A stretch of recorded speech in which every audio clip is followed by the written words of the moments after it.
It took me a while to accept the idea that, for months, my truck existed in two different places on I-40 at the same time.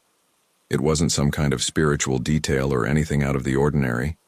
It was the coldness of the official records stating that my trailer crossed a stretch of Arkansas while I was driving, on the same night between Knoxville and Nashville. The feeling of seeing my number repeated in reports that didn't match my logbook was like looking at a photo where I appeared without remembering having been there. It was the same license plate, the same trailer number, the same dot code, just not the same trip. My routine on I-40 was always almost mechanical. Regular departure from North Carolina, crossing Tennessee, taking the straight heart of Arkansas and Oklahoma, plunging into the dryness of Texas, then New Mexico, Arizona, and, when the freight paid well, California. Each stop, each way station, each truck stop had a scheduled time within the week. I got used to seeing my life as a continuous line on the map, recorded by GPS, tolls, invoices, and electronic reports. It seemed safe to live like that, everything traceable, until the day the trail began to show a version of me that I didn't control. The first point of friction came during a routine inspection in West Memphis, Arkansas. An agent looked at the trailer and commented with irritating nonchalance that they had already inspected that trailer that same morning at another point on I-40. The comment passed quickly, as if it were just curiosity. For me, it was a dry blow. That morning I had spent the entire time at a dock in Nashville, waiting for the cargo to be ready, with the truck stopped and the engine off. Initially, I mentally classified everything as a system error. Those who frequently drive I-40 learn to live with malfunctioning scales, GPS signal loss in valleys, and slow upstate systems. I convinced myself that someone had typed in a wrong number, confused a trailer, or mixed up records. The road demands that you choose what to ignore if you want to keep driving without going crazy. That day, I chose to ignore it. The second crack came a few days later when the company called me asking about a toll charge in Oklahoma. According to the electronic statement, my trailer had crossed a specific toll gate near Clinton at a time when, according to my logbook and the truck's GPS, I was already sleeping at a truck stop in Little Rock. The system clearly showed my trailer number. I had no way to prove over the phone that my vehicle was parked in another state. I started paying closer attention to the company's notifications. Every month, automatic reports arrived listing tolls, inspections, way station crossings, speed alerts. It was a constant flow of data that I had never really read, only glanced at. When I started cross-referencing dates, times, and locations with my memories, I realized that on some specific days, records appeared in sequence, as if a second truck were mirroring my route a few hours later, always stuck on I-40. The key to everything was the trailer's number, more than the license plate. In the freight system, that set of digits was worth more than my own identity. It was the code that appeared on electronic manifests, invoices, cargo tracking, and dock entries. If someone controlled documents linked to my trailer, they could move goods that on paper seemed to follow the same flow as my actual trip. All they had to do was fill in the rest of the picture with another tractor unit and another driver. The final straw came at a way station in Tennessee near Dixon. I was called in for a more detailed inspection. Nothing out of the ordinary, just protocol. While they were checking my equipment, one of the inspectors entered the trailer's code into the system, and a manifest appeared on the screen that wasn't mine. A load of electronics leaving Memphis for Oklahoma City. Same date, same I-40. Departure time very close to mine. On my dashboard, the physical paper showed something else entirely. A different route, a different customer, a different weight. They took longer than usual to release me. They checked the DOT, insurance, personal documents, reviewed seals and serial numbers. I could see on their faces that something was strange in the system, but there was nothing visibly wrong with the truck or the cargo I was actually carrying. In the end, they released me with a generic recommendation for the company to check the entries in the system. I left the way station with the engine vibrating heavily, as if the truck had also understood that there was another version of it running around out there. At the next stop, I used the truck stop's weak Wi-Fi to access the company's internal portal and federal inspection records. Dry data, tables, numbers. There were listed occurrences associated with my trailer at times when I clearly remembered being stopped at docks, sleeping, or even crossing another state. The locations repeated themselves along I-40, always stuck in that central corridor of the country. A set of phantom trips coexisted with mine, using the same number as a mask. From that point on, it was no longer possible to call it a mistake. It was structure, pattern, logic. While I was hauling regular loads with clean manifests, someone was creating, in parallel, a chain of fake documents linked to my trailer. These parallel loads didn't pass through me or the company directly. They must have been generated by some intermediary freight broker, obscure platform, or corrupt customs broker, who knew exactly where to insert a reliable number into the system to legitimize a trip that never officially happened. The most efficient way to hide something is to place it in the middle of something that nobody has time to inspect. I-40 is perfect for this. Heavy traffic, identical trucks, multiple companies, different states with misaligned bureaucracies. If a reputable trailer appears linked to two loads at similar times, few stop to notice as long as no inspection goes too deep. Whoever set up the operation knew this and was betting on the inertia of the highway. I started recording everything myself. Actual departure time, approximate position on I-40, state, way station, truck stop. Every toll, every stop, every inspection. I then compared it with the official reports the company shared with me. On some days, the system showed my trailer crossing a toll gate in Oklahoma in the late afternoon, while I clearly remembered being stopped in a parking lot in Texas, waiting for dawn to continue my journey. It wasn't just a small detour, it was a deliberate duplication. Fear silently settled in. If one of those phantom loads was carrying something illegal and was intercepted, the documentary trail would point to my trailer, to my history, to my real trips on I-40. All it would take is some lazier inspector wanting to wrap up the report quickly, lumping everything together. I'd seen stories of drivers getting bogged down for much less, people who didn't even know what they were carrying and ended up paying for things they never put in their truck. At that point, I already understood the mindset of whoever set up the scheme. They didn't need to alter license plates or physically clone trucks. It was more efficient to simply clone the trailer number on the documents. Any truck with similar stickers would circulate on the same highway, with its schedule adjusted so as not to cross paths directly with me, but still within the system's window of coherence. On paper, it all seemed natural. In practice, two parallel realities relied on the same code. I started testing the system discreetly. On one trip, I purposefully changed my pace. Instead of crossing Arkansas in the morning and Oklahoma in the afternoon, as was my usual pattern, I forced my body to drive later in Tennessee and only entered Arkansas in the early morning. I swapped stops, avoided certain truck stops, skipped scheduled showers and meals. The following week, when checking the reports, there were still records of my trailer at times when I was stopped in different places. The ghost wasn't following my new schedule. This discrepancy proved two things at once. First, that the other trip didn't depend on my actual location, only on my history and the predictability of I-40. Second, that the criminals weren't directly monitoring me. They relied on closed schedules, manifestos launched from within the system, bets that no one would thoroughly cross-reference all the data. I had become a documentary reference, not a physical one. I decided to take the test to an extreme. I left Greensboro for Barstow as usual, but after crossing Memphis, I temporarily abandoned I-40 and took an alternate route for a few hundred miles, only returning to the highway further on in Arkansas. I lost time, fuel, and patience, but I wanted to see what would come next. The reports arrived with the same coldness as always, showing my trailer at I-40 toll booths at times when the horse's GPS registered another road. The discrepancy between electronic tracking and official records was too great to be an accident.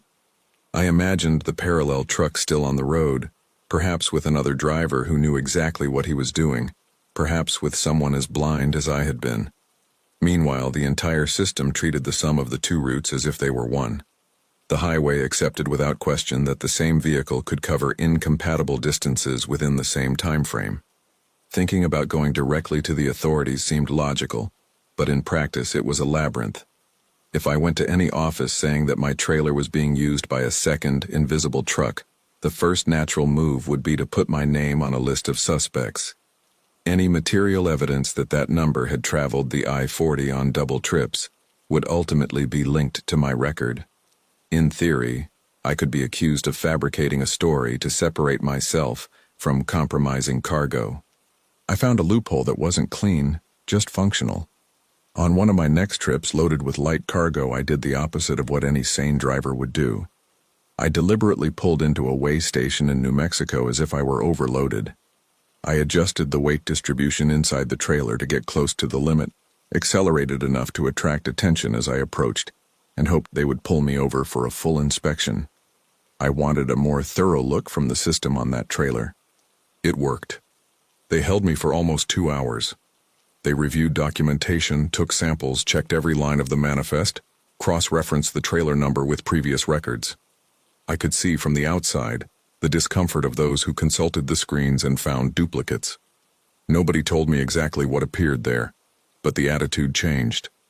From an almost invisible driver in the queue, I became an administrative problem that needed to be resolved at another level. In the days that followed, the company called me to align information. There was no direct accusation, just a heavy tone of concern. They mentioned inconsistencies in my trailer's records, trips assigned without a load order, and tolls charged outside the declared route. They said they would handle it internally, and that I should continue driving with another vehicle while they adjusted the system. In practice, I decided not to argue. I agreed to hand over the trailer and picked up a new one, still without digital scars. From that point on, the report stopped showing strange occurrences linked to my name. I don't know if they dismantled the scheme at that point, if they shifted the blame to another number, if someone else got caught in the crossfire, or if some parallel truck was seized on I-40 carrying something it shouldn't have. What I do know is that I never again allowed myself to be linked for very long to a single trailer with a shady history. The road taught me that even the number painted on the side can have a past life that nobody wants to talk about. I keep driving along I-40, still seeing the same exits, the same truck stops, the same sequence of states, from the humid green of the east to the dry dust near California. The difference is that today each electronic report seems less like bureaucracy and more like a minefield. When I receive a toll statement, I check if each line truly corresponds to where I've been. When I go through a weigh station, I remember the trips that only existed in the system, using an identity that was once mine.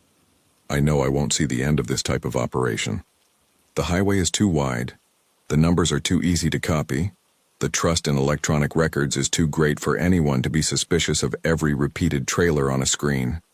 The most I can do is refuse any overly good discount on used equipment, be wary of unclear histories, and keep my own records more carefully than ever. I-40 remains full of identical trucks running side by side. Some carry only merchandise, others carry everything that doesn't appear on the manifest. If you're enjoying these chilling stories, don't forget to like and subscribe to the channel. Turn on notifications so you don't miss any more terrifying tales to come. Now, get ready for another journey down dark and mysterious roads. The problem that night on I-40 wasn't the risk of dying. It was realizing that my truck had become living proof of a crime I didn't know I was helping to commit. The road was straight on the map, but what they did to my route was anything but linear. And to this day I can't drive that corridor between Amarillo and Oklahoma City without remembering the feeling of having my own route twisted against me. I was carrying a load of packaged food, nothing delicate, nothing that would attract attention, leaving Texas to deliver to distribution centers in Oklahoma. It was a regular job, normal pay, predictable schedule. The onboard computer showed everything in order: hours driven, rest, fuel consumption, axle temperature. It seemed like a good night to just rack up miles without thinking too much. The first strange thing was the dispatcher's warning a few hours earlier, asking me not to touch anything if the system updated itself during the I-40 stretch. The justification was vague. They mentioned telemetry maintenance, things that usually nobody explains properly and we end up accepting out of habit. I didn't question it, but those words stayed there tucked away in a corner of my head. I left Amarillo already feeling like there were more people in the cabin than I was tired of. The traffic was light, a few passenger cars, 2 or 3 trucks I knew by sight, no visible anomalies. What I didn't know was that the anomaly was being written somewhere else, on a server, on a screen I would never have seen if everything had gone the way they wanted. A few miles out of town, the dashboard beeped with a silent update. A small cloud icon blinked, followed by a quick message saying that route data has been synchronized with the server. It was the kind of thing that pops up all the time, but this time I noticed it the moment it happened. The clock read 9:12 p.m., but the internal log showed 9:27 p.m. 15 minutes I hadn't actually lived on the road. At first I thought it was just a network lag. But anyone who drives a lot learns to sense when something is out of sync. The mileage I had driven didn't match the time the system insisted on showing. It was as if part of my journey had been filled in with a non-existent trip. For those who work with tracking, this means only one thing: someone messed with the timeline. I continued along I-40, crossing that poorly lit stretch, surrounded by empty fields and a few isolated lights in the distance, probably farms. That's when I noticed a red truck keeping its distance behind me, always in the same spot, neither close enough to be bothersome, nor far enough to disappear. But in the mirror, its lights seemed frozen in the same position. What bothered me was seeing the same truck appearing on the system map as if it were in a different location. On the screen, it showed a few kilometers ahead of me, in a position that didn't match what I saw in the rearview mirror. Two different locations for the same vehicle, two overlapping routes, a poorly adjusted mirror. And suddenly I understood that my own position might be being duplicated in that way. I started testing the dashboard without drawing attention. Every few minutes I pressed the manual log check button. On one of these occasions I noticed that the system showed a technical stop that I hadn't made, at a point on the road where I had simply driven straight through. According to the record, I had parked for 7 minutes on a non-existent shoulder between two exits. In reality, I had maintained a constant speed. The criminal mechanics of that night began to become clear. Someone was using my telemetry data to construct a parallel route, creating a ghost truck, synchronized with my fleet number, but following a slightly different route. While I drove down I-40 with a simple load, my electronic identifier served to justify the presence of another truck, in another location, on a different type of operation. It wasn't traditional cargo theft. It was route fraud. If the plan worked, at some point in that altered timeline there would be an incident, a disappearance, a reported burglary, all covered by insurance. And, on paper, it would appear that the truck involved was mine, even though I had never left that paved corridor between Texas and Oklahoma. With that hypothesis in mind, I began to look at the road differently. I noticed a dark pickup truck keeping parallel at another point on the highway, always a few cars ahead of me, never getting too close. They weren't physically interested in me. They were protecting the digital narrative. While the red fleet behind maintained the visual pattern, the pickup truck ensured that no one disrupted that predictable scenario. The tension increased when the system registered a speed I hadn't reached. I could see the speedometer was steady, but the internal log said I had slowed down more than I actually had when passing through a construction zone. It seemed like a small difference, a few miles per hour, but these fine adjustments are used to match the fictitious time with the real time. It was as if someone was adjusting my route to match a path I wasn't taking. I knew that if I tried to turn off the onboard computer, it would only seem more suspicious afterward. The trick was something else. I needed to create a physical fact that couldn't be erased from the real world, something that would leave a mark outside the servers. The road offers few options when you're alone in the middle of nowhere at dawn, but it still offers weight, friction, distance, fuel. I waited for the next rest area, one of those simple ones, without a gas station, just a parking space and a portable toilet. I went in as if it were just any rest stop. The red truck drove straight past as if it couldn't break the pattern imposed on it. The pickup truck slowed down, observed from a distance, and then continued on, hesitantly. That's when I understood that they depended more on the consistency of the route than on any direct contact with me. I parked, turned off the engine, but didn't end my shift in the system. I left the truck parked, lights off, and watched the dashboard.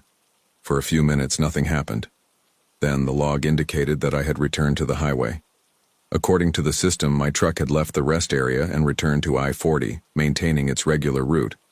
In the real world, it remained stationary. That's when I knew for sure.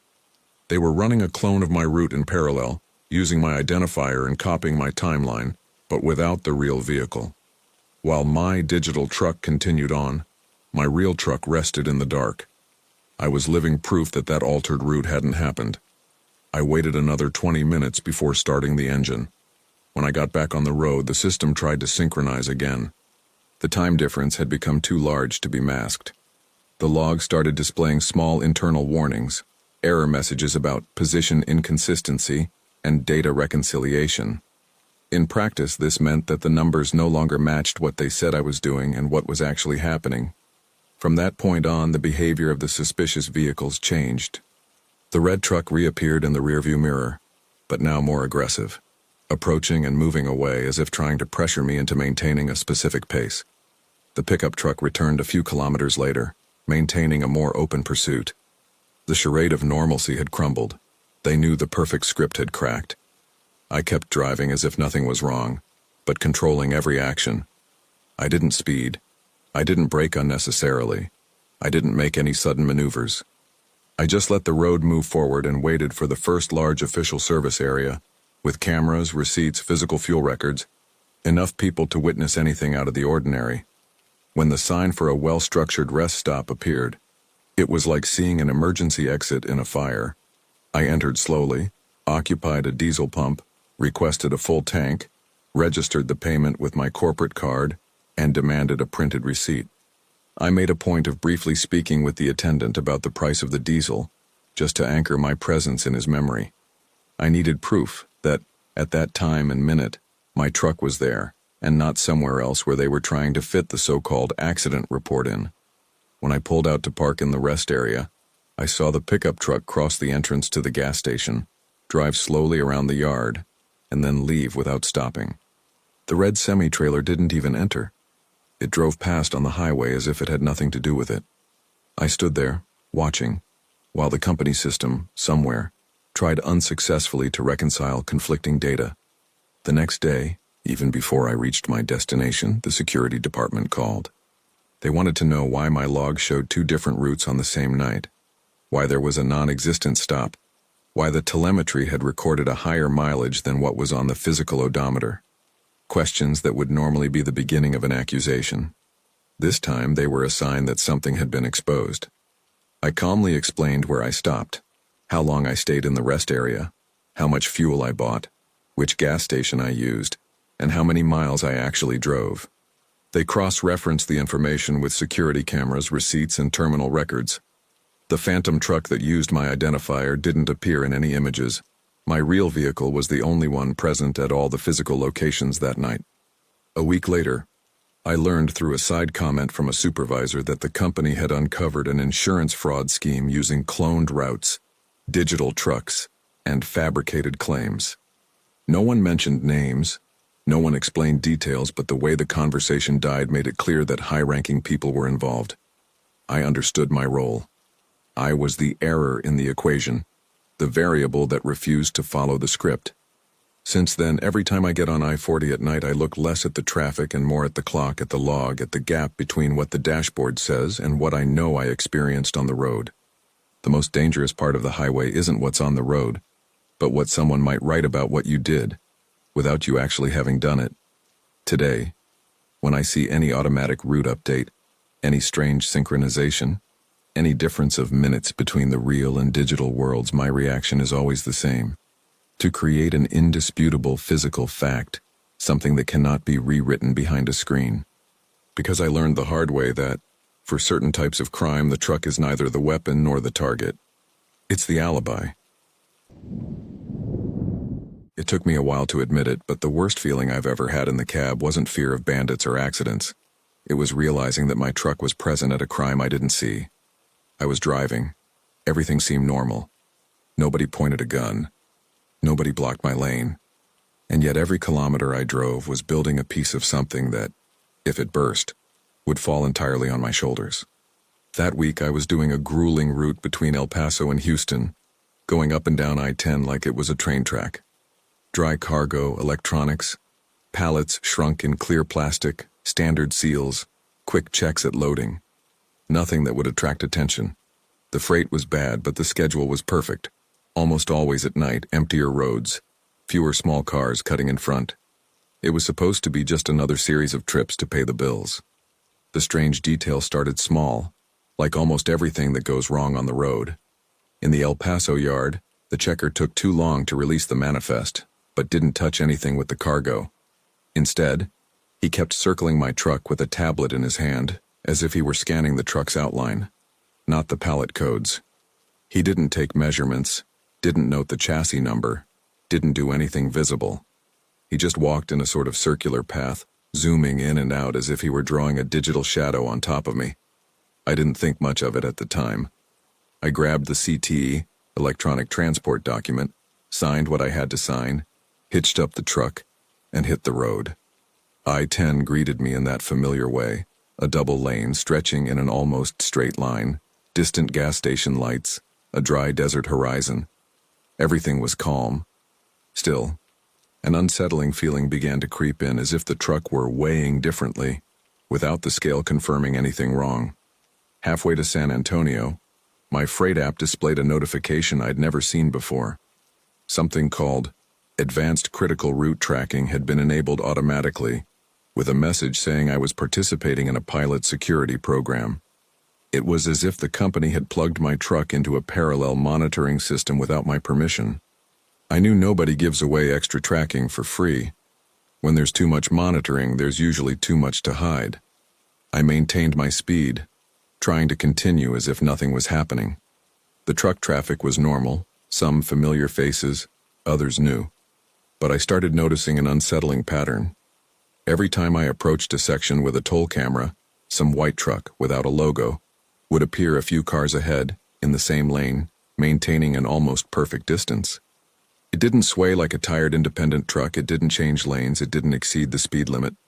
It was as if it had marked the asphalt with a ruler. I passed through the first toll plaza without any problems. The tag beeped, the barrier went up. Life goes on. But the electronic toll receipt arrived minutes later, showing 2 trucks within such a narrow time window that, in practice, it was as if we had passed through together. One was me. The other had a license plate from another state, but the same declared weight, same category, same exit gate, as if someone had created a twin of my toll. Further ahead, on a gently uphill stretch, I found the same white truck stopped on the shoulder, only its hazard lights flashing. No warning triangle, no one around. I thought it was a simple breakdown, but the cab was perfectly aligned, the wheel well positioned, no oil stains. It didn't seem like a breakdown. It seemed staged. And about 2 kilometers later, another truck, this one with a dark cargo box, came out of a prohibited U-turn and squeezed in front, occupying exactly the space that the white truck had left empty in the following traffic. It took me a while to understand, but it was all choreography. One truck marked my position, another took over, and the toll and road camera system only needed to connect these points to construct a clean route. I was the official reference point with documentation, insurance, everything in order. They drove right next to me, hidden in the gaps between my registrations, as if they were walking within the shadow of my passages. The confirmation came at the gas station I always used near Junction. I went in, filled up, ordered weak coffee and stale bread. I did what every trucker does in the middle of the night. When I went back to the pump to settle the bill, the attendant handed me 2 receipts. One with my unit number, the other with the same company billing but for more liters than my tank could hold.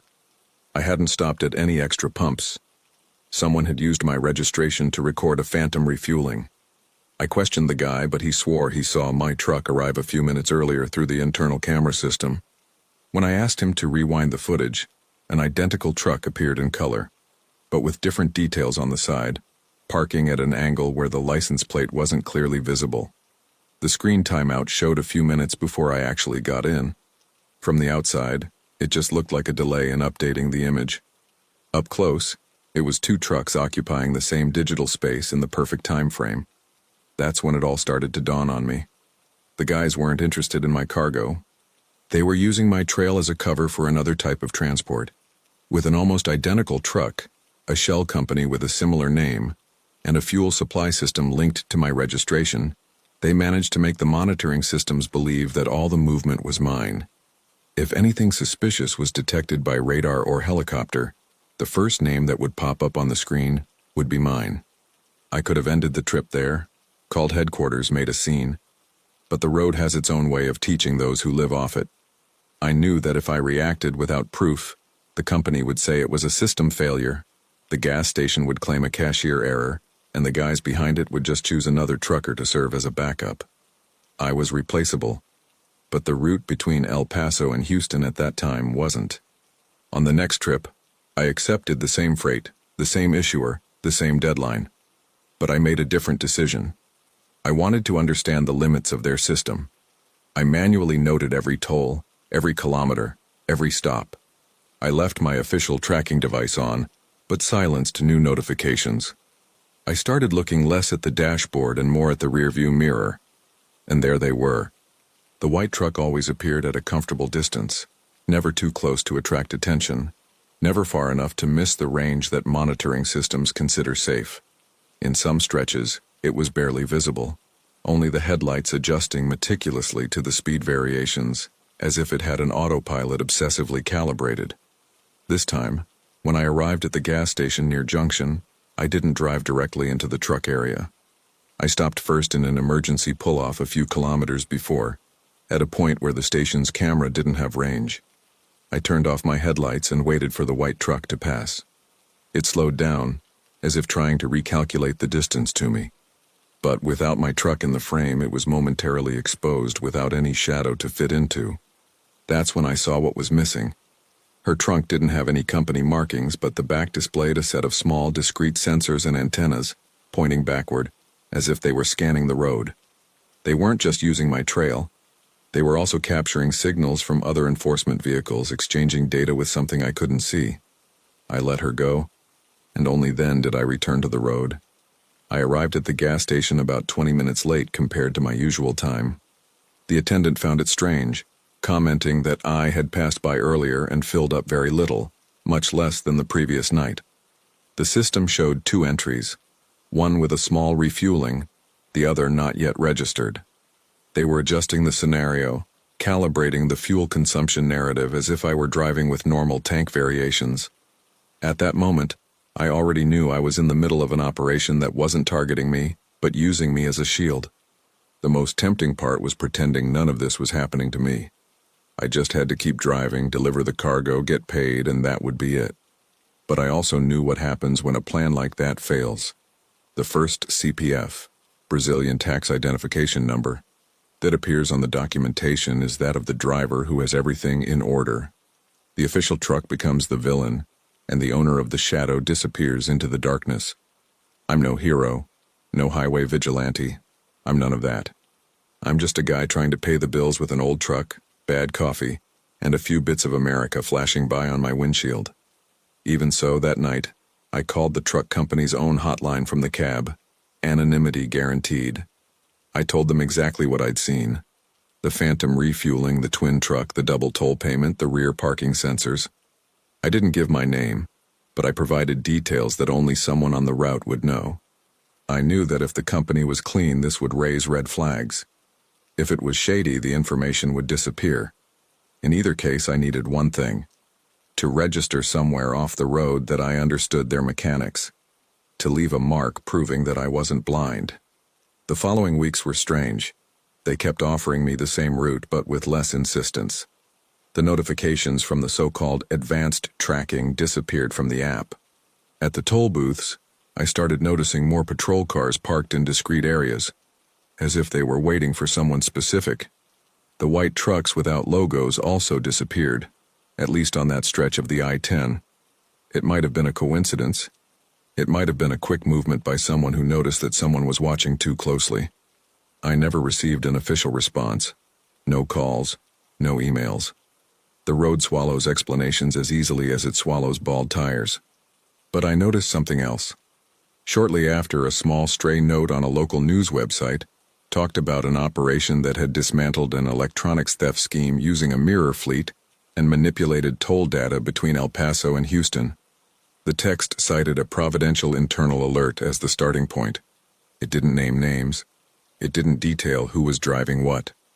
It only said that the investigation began when someone noticed that there were 2 trucks running the same route.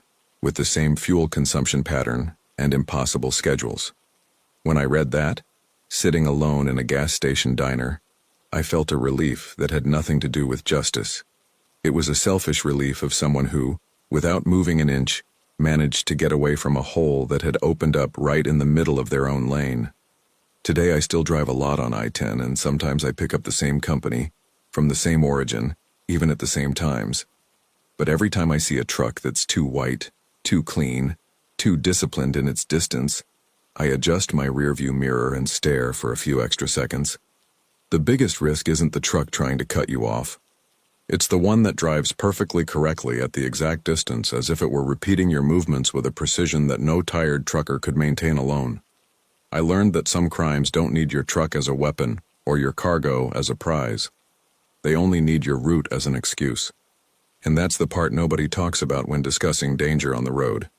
Sometimes you arrive alive, safe and sound, cargo in place, payment made, and yet you still go home with the feeling that the worst thing that happened to you that week was something you helped carry without ever having seen it.